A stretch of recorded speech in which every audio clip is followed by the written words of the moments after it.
au Québec, autant on est dans un contexte de colonisation, mais autant aussi on est dans un contexte où les personnes qui sont venues initialement pour la colonisation ont été colonisées, ou bien ils ont perdu contre leur homologue britannique. Et donc, ça fait en sorte que la présence noire au Québec est malheureusement divisée, ou pour l'instant, ou depuis les 60 dernières années, divisée d'un point de vue linguistique. Et cet aspect linguistique découle de la présence la bataille des plaines d'Abraham, ou bien on peut même parler de la déportation d'Acadie, bref, la conquête de Montréal, 1760.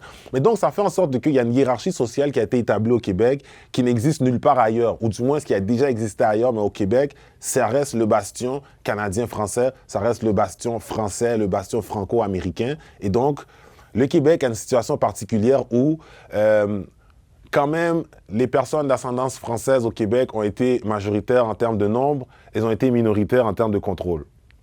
Et donc, ça fait en sorte que les tables ont été tournées très récemment.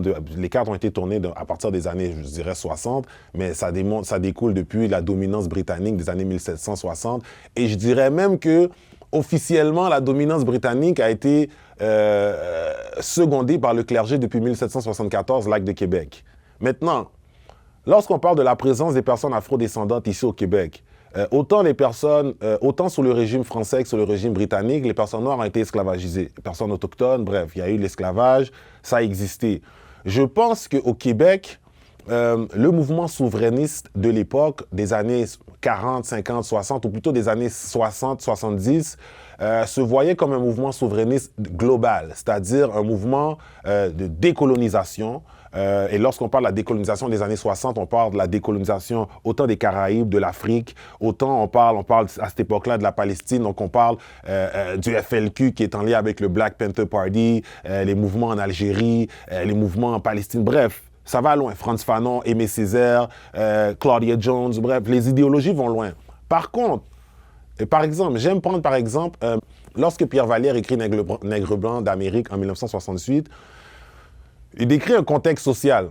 Okay? Il décrit le contexte social des Canadiens français sous la dominance britannique à Montréal, au Québec, mais aussi les Canadiens français à travers le Canada, parce qu'il y a beaucoup de cellules de personnes d'ascendance française qui habitent à travers le Canada.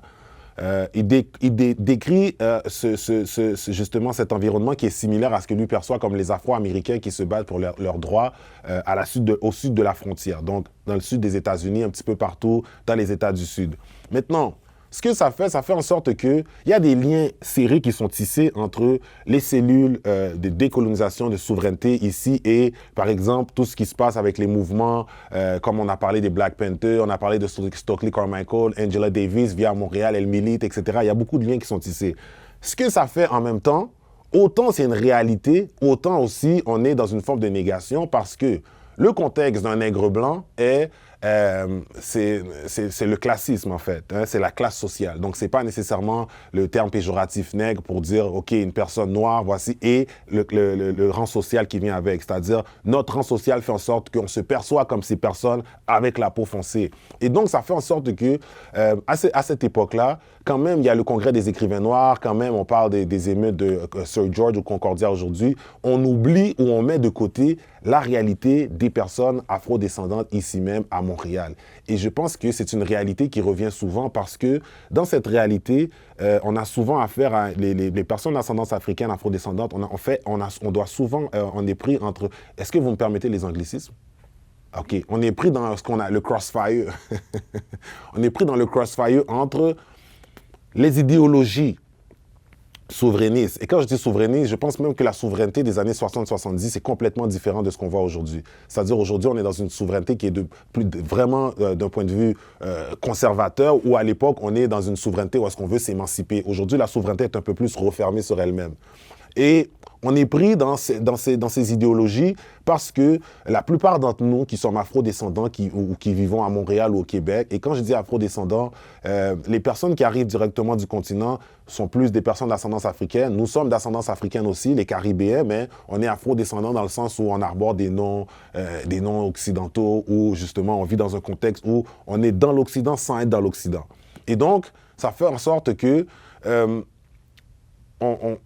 on doit quasiment avoir un sentiment d'appartenance envers une langue, que ce soit le français ou l'anglais. Et ce sentiment d'appartenance, malheureusement, fait en sorte que souvent, ça crée des divisions. Et ces divisions-là, on a parlé encore, on refait un retour sur ce qui a été dit, c'est que ces langues-là sont des langues qui nous ont été imposées.